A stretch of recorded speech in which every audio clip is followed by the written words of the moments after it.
सभी को राम राम। मैं हूं अंकित सिंह। दुनिया में विभिन्न जगहों और वस्तुओं पर भूतिया होने का एक संदेह जताया जाता है।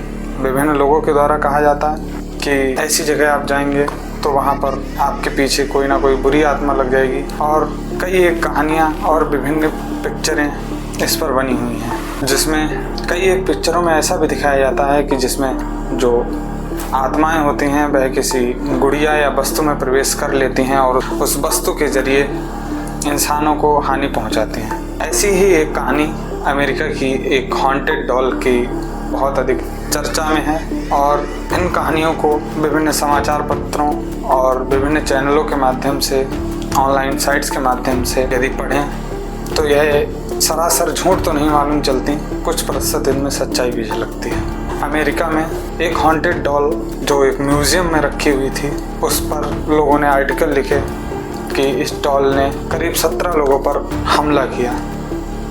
कई लोगों के शरीर पर नाखूनों के खरोंचे और विभिन्न निशान देखे गए, जिसके बाद ऐसी भूतिया चीज़ों पर रिसर्च करने वाले एक दंपति के द्वारा इसे खरीदने का सोचा गया, जिसके बाद वह इसे देखने और परीक्षण करने उस म्यूजियम में पहुंचे, जहां पर उस दंपति के द्वारा उस गुड़िया का परीक्षण किया जा रहा था। उसी बीच उस व्यक्ति को अपनी पीठ पर कुछ जलता हुआ महसूस हुआ, जिसके बाद उसने देखा कि उसके पीठ पर खरोंचों के निशान बने हुए। इन सब के बावजूद भी उन्होंने अपनी रिसर्च के लिए उस गुड़िया को करीब 1 लाख रुपए में खरीदा और उसे अपने घर लेकर गए, जिसके बाद उन्होंने अपने आर्टिकल में लिखा कि कभी कभी रात में फायर अलार्म तक बजा, और उसके बाद घर में रखी हुई चीज़ें इधर की उधर रखी हुई मिली।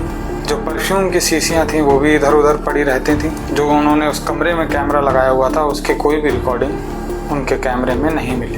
तो लोगों के द्वारा इसे दुनिया की सबसे खतरनाक हॉन्टेड डॉल नाम दिया गया, और कहा गया कि यह करीब 17 लोगों पर आक्रमण कर चुकी है, और इसे सिर्फ और सिर्फ विशेष तौर पर पुरुषों से ही नफरत है। इस डॉल के द्वारा आज तक किसी महिला पर हमला नहीं किया गया, सारे हमले पुरुषों पर ही हुए। आप भी अपनी राय कमेंट्स के माध्यम से रखें। फिर मिलेंगे किसी नए टॉपिक के साथ। तब तक के लिए नमस्कार। अपना कीमती समय देने के लिए बहुत बहुत धन्यवाद।